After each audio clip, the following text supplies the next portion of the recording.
Let me know when you're ready. Welcome everyone. Welcome to our Facebook Live series on staying calm, connected, and courageous during this crisis period of time. We're so very happy to have a special guest with us tonight. Actually, we're doing it a little earlier, but today we have Archana-siddhi, which is she's actually visiting. She's coming to us from the Grihasta Vision team. And as you know, a week ago or so, we had another members of the Grihasta Vision team. So we're very proud to be able to invite the Grihasta Vision team to be a part of our iFast series on how to stay calm and connected and courageous during this time. As we say often, we want to just remind you that Inter iFast is a branch of iFast, which was founded by His Holiness Bhaktitirtha Maharaj. And so the team of Inter iFast is Kishirani, Anna, and Leela.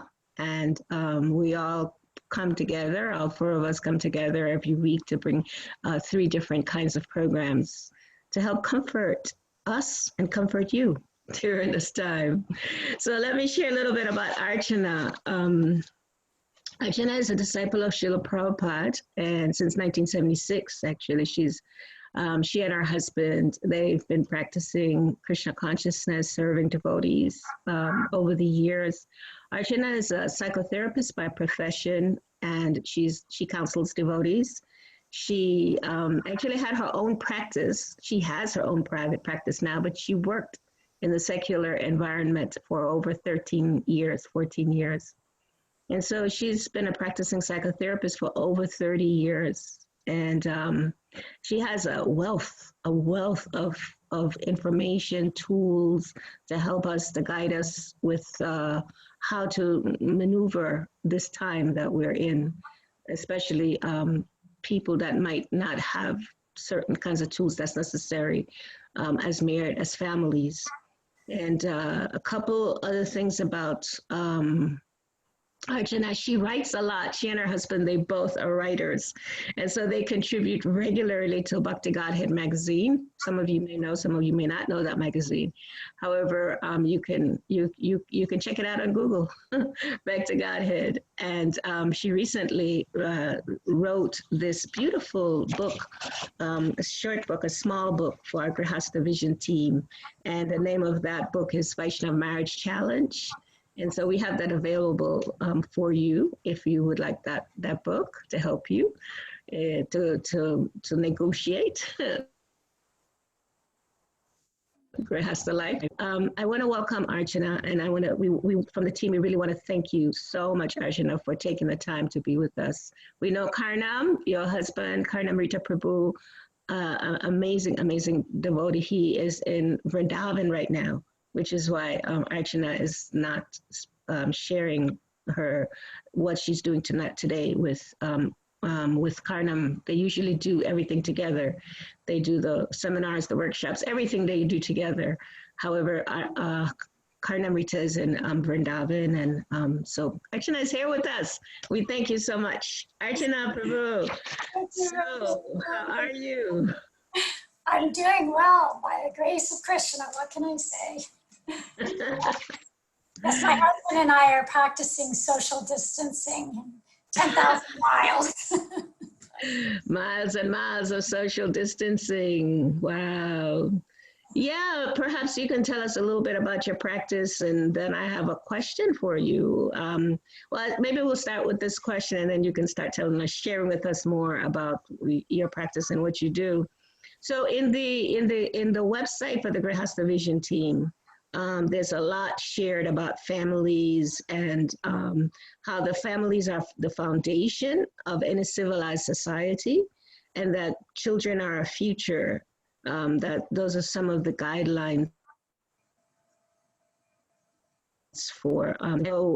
During this time, this critical time of crisis, as a psychotherapist, and also as a devotee, as a spiritualist, how do you encourage families to stay calm and confident and courageous during these times? Yeah. What are you doing? Well, it really an opportunity to help my clients, like many of them I've been working with for some time, to get really more serious about their spiritual practices, because personal growth work is wonderful and it's very helpful to kind of navigate through that stage of Archana-siddhi, which is the clearing of unwanted things out of the heart. This time it's helping devotees really see the philosophy come to life, that yes, death could come at any moment.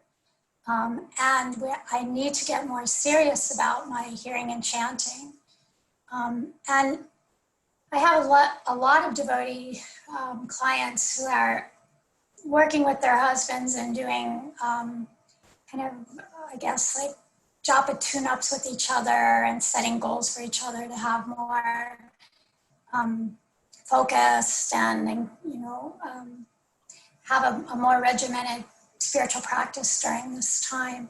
And it's helping immensely. The clients and the couples that are really doing this, they're finding a lot of solace from the practices. And it gives them structure to their days too, because I find that couples have the most difficulty when they have too much unstructured time together. And I've seen it even with couples that have go on vacation together. I get some of my emergency calls have been on vacation when you would think they would be having a grand time together and enjoying each other's company, but it's just too much time, and they get into like sibling rasa of, just nitpicking at each other and just being bored together. And so I've talked to a lot of my couples about, trying to find space in their living situations, physical space, and getting some time apart so they're not on top of each other all the time. So that's physical, but then there's the energetic piece of it, and staying calm, confident, and courageous, as you're talking about. That so much comes from our hearing and our chanting. And to avoid, as much as you can, avoid the media. Avoid, because that will create more anxiety. One time, Srila Prabhupada saw a Time magazine on somebody's table, and he picked it up and he said, "Do not read this magazine. It makes Maya look real." And so it's like that. This is, if we really understand what's going on, this is Krishna's using his material energy like a magic show. And it's all happening for our highest good. So many things on the planet, there's so many positive things that are coming out of this already, even, like hearing about the Jamuna River being clear and clean for the first time in who knows how long, and people are able to see the mountains in Los Angeles. And I mean, it's just blue skies in China. I mean, the environment is healing, Mother Earth is healing. So these are all very positive things. What to speak of people becoming more connected with the fact that this life is very short and death could come in any moment. At any moment, death could strike. And in this country, especially Western civilization, we do everything we can to cover it up, to make death look like it doesn't happen. King Yudhishthira was asked the question, what's the most wonderful thing in the world? And he said, the most wonderful thing in the world is people are dying every day, and we think it's not going to happen to us. So we live as if we're not going to die in this body. Of course, we are eternal, and that's the sense of that I'm not going to die, because we don't die, the soul. But this body does. And so this body is meant for taking life very seriously. And so these kind of so-called calamities are there as Krishna's grace. It's really the coronavirus. It's not the coronavirus, it's the coronavirus. And it's coming to help all of us become more serious about our spiritual lives and practices.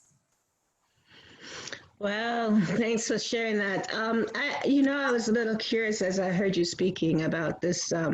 This virus is to make us more aware, more conscious, and I was thinking about families that, they may have children, and one of the family member may die, or another, or both. And in some cases, I've heard of that. Both family members die. and the children are left. And so, how do we understand God in situations like this, where, you know, yeah, how does one take, how do these children, for example, develop a calm and confident and courageous mood if their parents may leave their body or is leaving their body? Yeah, well, it depends on the kind of help that they get. I mean, if they're lucky enough children to land in a spiritual environment where they can get understanding of a higher truth about what their life is about, then it can be a very, uplifting, like Narada Muni in the Bhagavatam. His mother died when he was 5 years old, and he was left alone. And he had had the association of great saintly personalities, so he was able to accept that as a blessing. And so, otherwise, yes, it's very difficult to be able to understand why things happen the way they do. And that's actually the foundation of spiritual life, is that everything the Lord does is for everyone's highest good. And calamity in the body is not really the tragedy. What is the tragedy is if we live our lives in this body without taking advantage of some higher purpose and trying to find some meaning and some value in life beyond just trying to enjoy the senses. So and I really feel like at this time of this young generation coming up, these young children, they're very special souls. They're not ordinary. I'm just seeing more and more spiritual personalities coming and taking birth. And so I feel like if they're able to, land in the right association, those children will do fine. They'll thrive, And we really do have to look at what is real tragedy. It's not, real tragedy is not waking up to what the meaning and value of this life is. Yeah, I'm thinking that as a psychologist, and you counsel many people that may or may not be spiritualists. Are you finding that you're able to talk more about God with some of your clients that may not be spiritual? Right now, my practice is all devotees, and it has been for a number of years. Although in the past, I certainly was in a situation where, and I did find during, right after 9/11, that I was working in a secular clinic at that time. I found people were much more open to hearing about spiritual ideas and principles, and it was actually very it was an uplifting time because people were connecting more with God. It was very beautiful, and they were much more open to hearing. But it got covered over, and so God comes again and to remind us. And so, it's His mercy. He doesn't want to leave us in a sleeping condition. Yeah. How are you able to, with your husband not being there and you're in isolation? And I am a little curious, how are you able to remain calm and confident and courageous in terms of just basic things like getting your vegetables or whatever it might be, how's that work for you? Yeah, I'm really fortunate because I have a close friend of mine that's living with me, Sumati, and then also my good friends Mahar and Mitra we have a tiny home, and they're staying in our tiny home, building a house next door to us. So Mahara is the courageous one that goes into Asheville to Whole Foods every week and buys our vegetables. And I'm just so grateful that Krishna has everything it's just been another more, just giving me more confidence in the protection of the Lord, and how he protects us and he provides for us, because everything I needed during my husband's stay in India everything's just come and been provided, and I mean almost effortlessly, and it just has just endears me so much more to how Krishna really does take care of his devotees. So Yeah. Yeah, it's incredible. I mean, how when we have faith in God and we understand that God, he's the cause of all causes, everything is coming from him. How when we take that stance, that then God does reciprocate with us in every way. That's beautiful. So it sounds to me that from what you shared, that a support system is important to stay calm and courageous. Because it sounds like a support system is there to really strengthen whatever weaknesses may be there, any of our parts. And it sounds like you have that support system. Yeah, and Krishna arranged it. I mean, not any doing on my own, but he arranged for that support system to come and be here. Yeah. And in your counseling of devotees now, those persons that are trying to have God in the center of their life, do you find that's because I learned from Uttama Partha last week that divorces have increased? So are you finding that some of the things that people used to come to you with, that some of the challenges they may have or some of the conflicts, are they less now than they were before, or are they what's going on with that in terms of your personal counseling with devotees?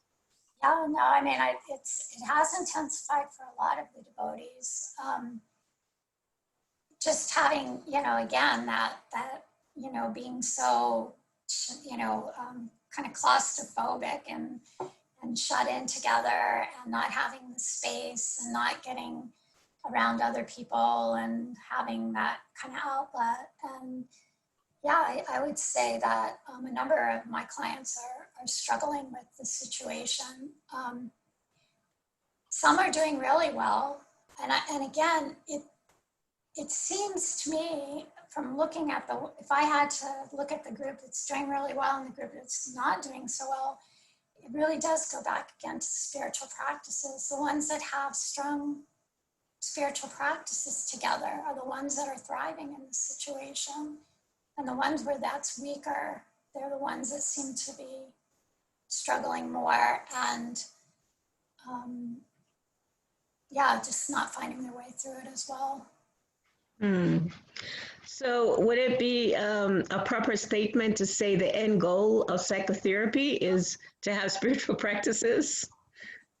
I would say absolutely yes, but that's of course my bias as a spiritual psychotherapist, and that personal growth work can only take you so far, and any understanding of growth has to take you beyond just the mode of goodness. If that's where it ends, then to me, that's not very worthwhile. But there has to be more to life than just being okay, which is I'm okay and you're okay.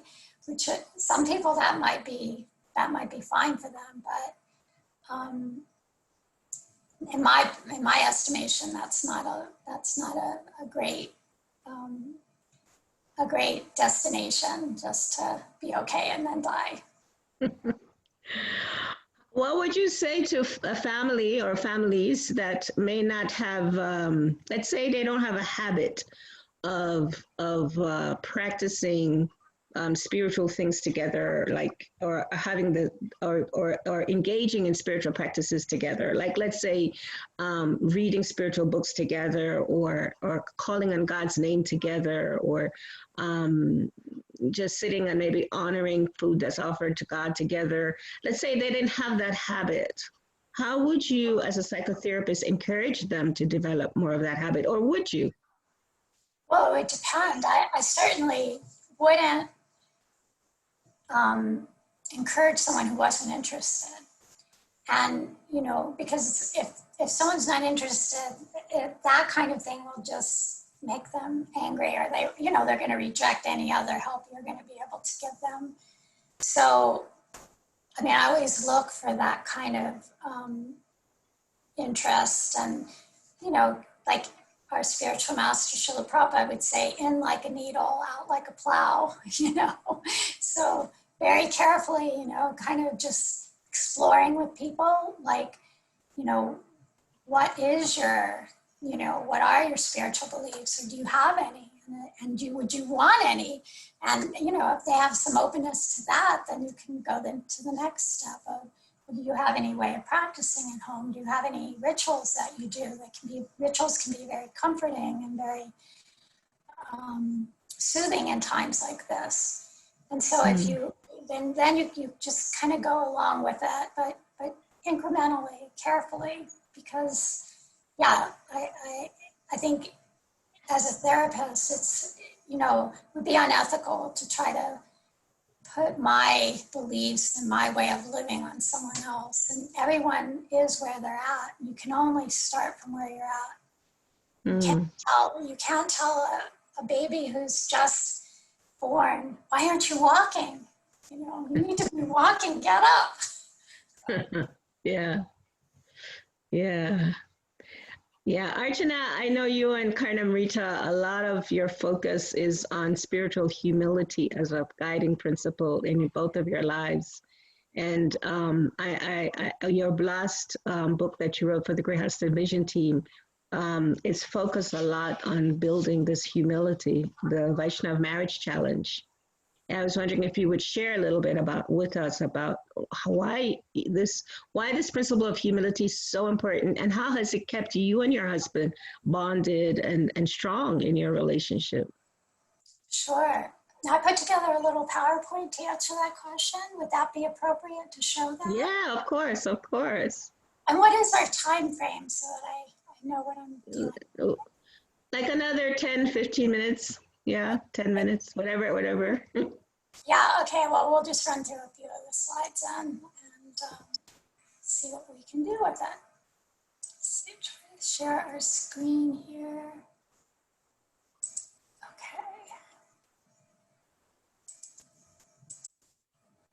Okay. Can you see the screen? Yes. Okay, wonderful. Okay.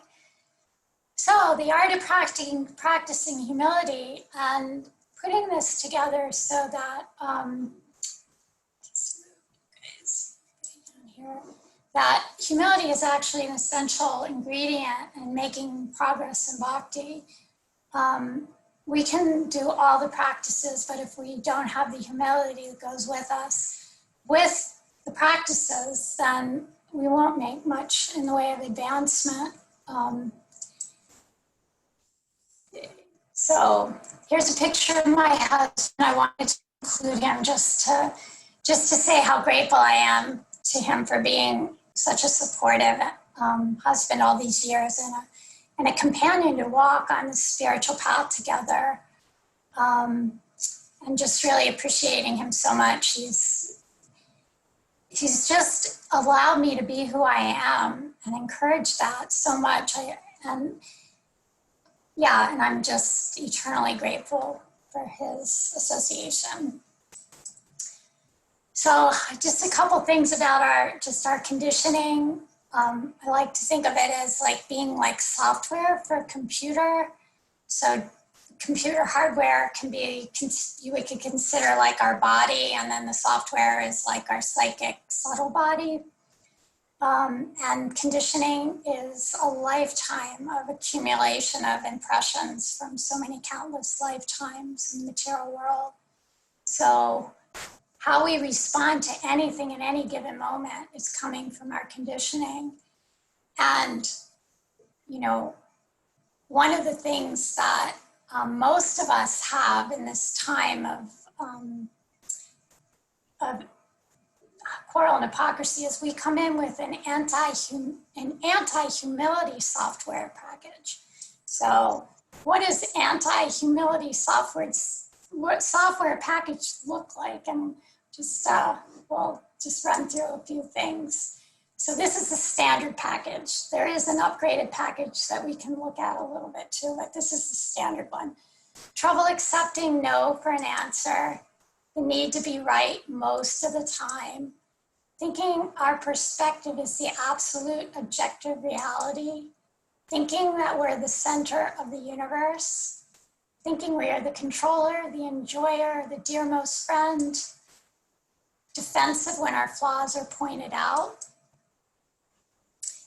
me first attitude, impatient, lack of respect for differences, hard to take responsibility for mistakes, blaming, and victim mentality. So these are some of the attitudes that make up the standard package of anti-humility software. So what can we do about it? How can we actually change our software? So in this little cartoon, it shows the software engineers trying to create something different, but he hasn't learned any new skills, so it ends up being the same as it was before. So if we always do what we've always done, we'll always get what we've always gotten, kind of thing. So our spiritual life is all about change. And one of my favorite quotes is from Viktor Frankl. I'm sure you're all, hopefully most of you are familiar with him. He was a psychiatrist in Germany during World War II, and he was in the Auschwitz concentration camp for 5 years. And somehow through that, he was able to keep an amazing positive mental attitude, and he just always kept hope. He always had hope and faith throughout the whole time. And so this is one of his quotes that I think if every person on the planet could live by this, we would have a very different planet. Between the stimulus and the response, there is a space. And in that space is our power to choose our response. And in our response lies our growth and our freedom. So really beautiful, beautiful quote. And this is how transformation comes about. We feel the compulsion of our conditioning at every moment to do what we've always done. But when we choose a healthier response, this is actually how we grow, both emotionally and spiritually. So we want to develop new emotional habits. And it wasn't that long ago. So it wasn't that long ago when we actually believed that not much could change as far as our conditioning. And personality was considered a very rigid and fixed commodity within a person. But now we've actually learned a lot more from brain imaging and whatnot, that actually there's something that's called neuroplasticity, which gives us the ability to change our neural pathways, and we can actually make tremendous changes in our emotional habits. And that was something that was not thought of even 15, 20 years ago. So having good relationships requires humility. Like I think I was saying in the beginning, that things like reflective listening and soft startups, repair attempts, finding the pony, all these things, apologies, you can't do any of them unless you really want to use them, and that takes humility. And we've all had the experience of feeling, I know I have, that knowing what the right thing to do or say would be, but I don't do it because I just don't want to do it. So I'm sure it's an experience we've all had. So humility means needing less validation from others. And use this picture of Srila Prabhupada, who was, if you ever listen to homages or offerings made to him, every offering talks about his humility, how he just, never put himself in the center, always Krishna in the center. And he carried himself in a very large way, although his stature was very small, but the humility of his being was what always impressed people, devotees and non-devotees alike. So Krishna will empower us when we have humility. So we can do so many wonderful things, and he fills us up more and more when he sees a humble state of mind. So humility means letting go and letting Krishna. Famous story from the Mahabharata of Draupadi. We'll go into it now because we have so little time, so we'll just flip through these, go quickly. So some practical skills that we can talk about while you're in quarantine with your spouse. Seek first to understand, and this is the yoga of listening. It's so much harder to listen than it is to speak. And generally, when we're listening to someone, we're half listening, just trying to pick up some points so that we can come up with a rebuttal and say our part. And so the idea of learning to really listen to understand, like curious, really wanting to understand the heart of our spouse and not feeling triggered or feeling threatened by what they're having to say to us. And that so often is what creates blocks in our ability to hear. So putting aside all distractions, turning off your phone, having your full attention and being fully present to hear and listen can be a tremendous gift for both spouses if we can learn to do that together. Admitting our mistakes and making amends. This is huge. If we could learn to do these things, practice these things while we're in quarantine together, that's so much. Probably hundreds of times during the day, we're doing things to step on each other's toes. So here's what it might look like to a real forgiveness, asking for forgiveness in a way that really will affect the heart. So that's identify my mistake, communicate my understanding of why it was wrong to do or say what I did, and communicate my intention to improve in the future. So just a simple example would be, I'm sorry I didn't call you at the time we agreed upon.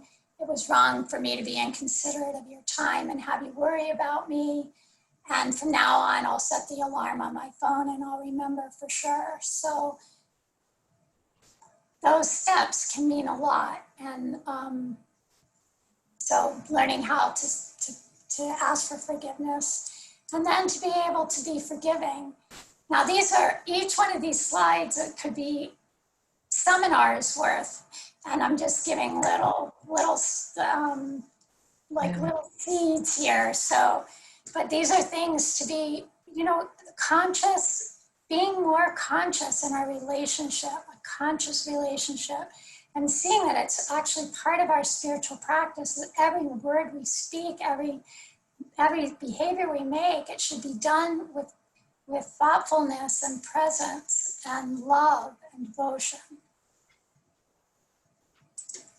So try a fault-finding fast during this time. This would be a great time to fault-finding is a standard feature of our anti-humility software package. So fault-finding begets fault-finding. And Ramachandra Puri was so proficient at finding fault that he actually found imaginary faults in Lord Chaitanya and criticized the Lord. So that's how bad it can get. And we can end up faulting God for what he's doing with this. God, why would you make this happen? This is your fault. Why are you doing this? So we want to actually have a fault-finding fast. And that means every time you can put a rubber band around your wrist, and every time you think or say something that's critical, you just kind of snap it. It's different different ways you could approach it. But it would be really a good thing. You could try it with your spouse and your children. You could do it for 3 days, try it for a week, and you'll see you'll start to feel lighter and happier just by doing something like this. But it takes humility, and that's, this is the practice of humility. Welcoming feedback from others. So this is a famous antagonist, Duryodhana, who was in the Mahabharata, and he had the upgraded anti-humility software with lots of add-ons, and he was just truly one of the most arrogant, prideful people that we could imagine. And he was the downfall of his whole family and community because of his nature, which was the antithesis of humility. And I talk about just another humility is practicing the austerities of speech. So what are the austerities of speech? Is it truthful? Is it kind? Is it beneficial? And what is my intention for speaking? So here's something else to really be mindful of in this quarantine time is, am I speaking something that I know is true? And there's so many things on the internet right now about this coronavirus that are just not even true. They're not true. And we repeat them and we cause more anxiety in people for no reason. I mean, and so make sure your sources are accurate before repeating things. And is it kind? Is what I'm saying a kind thing? And is it beneficial? So if we could run through those questions every time before we speak, that would make a huge difference also in the energy between you and your spouse during this time. And removing the negative and adding in the positive. So we're talking about getting rid of fault finding and removing these, the kind of speech that would be untruthful or not kind and not beneficial. And then replacing it with respect and appreciation and reverence and honor and tolerance. And having gratitude. The more we feel gratitude and the more things that will come into our lives for us to feel grateful about. And then the final slide is just encouraging you all in your quarantine time to be more reflective, introspective, because that's where growth comes from. And really, counseling and therapy is assisted introspection. That's how we see it, but it's just helping you to do the introspection work that many people can do on their own. They just have that. That's their natures to really look at life in a very deep way and try to understand things. So to keep a gratitude and humility journal, at the end of the day, you can write about the things that you feel grateful for that have happened. And as far as the humility journal, write about your successes that you did, choosing humility over your conditioned response. Where did I give into my conditioning? And if I could do it over again, what would I do different? So it takes humility to be introspective. It takes humility to admit our shortcomings, even to ourselves. But it's the place that we have to start. And this could be a wonderful exercise, something you do together, both you and your spouse, and again, to see this time together as a time to make more spiritual progress and to do some of this kind of work that, you both have been saying you'd like to do someday, but we just don't have the time. So let me stop the share here. Back to you all. So that was a run through, very quick. Something that we could spend a whole seminar on for hours, but Thank you so much for that. That was so informational and encouraging, and just something that I believe all of us, whether we're house grihastas or not, that can help us, during this time of quarantine. So many beautiful, wonderful tools to apply. I love the stretch band. I Yeah. think I'm going to get one of those. Don't get one that hurts too much, though. Yeah, it's so wonderful. Thank you. This is so thank you so much for offering this from the Grahasta Vision team and from your personal work. I'm just going to close with this one last sentence, last question actually from you're working with the Grahasta Vision team. Is there anything you would like to share with us about your service in the Grahasta Vision team? My service in the Grahasta. Well, I do offer counseling services. We work as a team to put on retreats every year.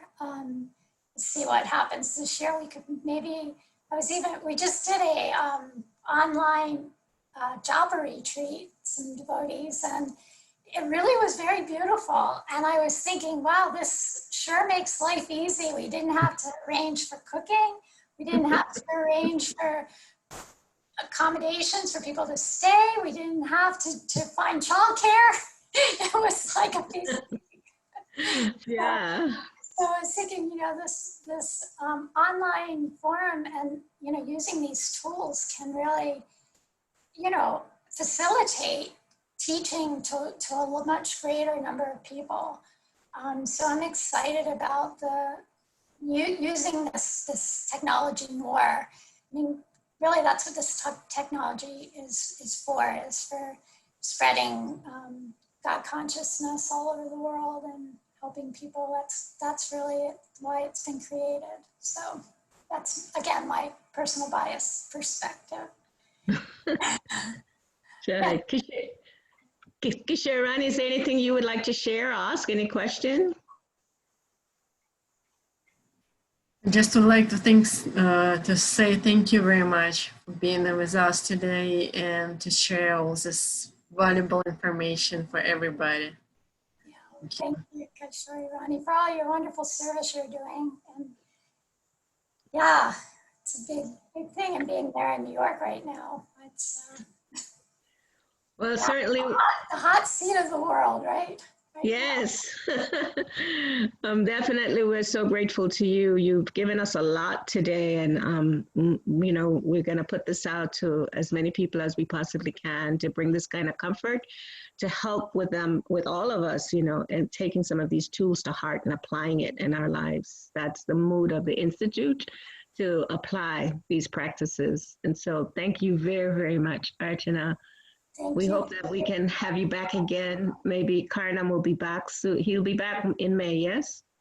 We'll see.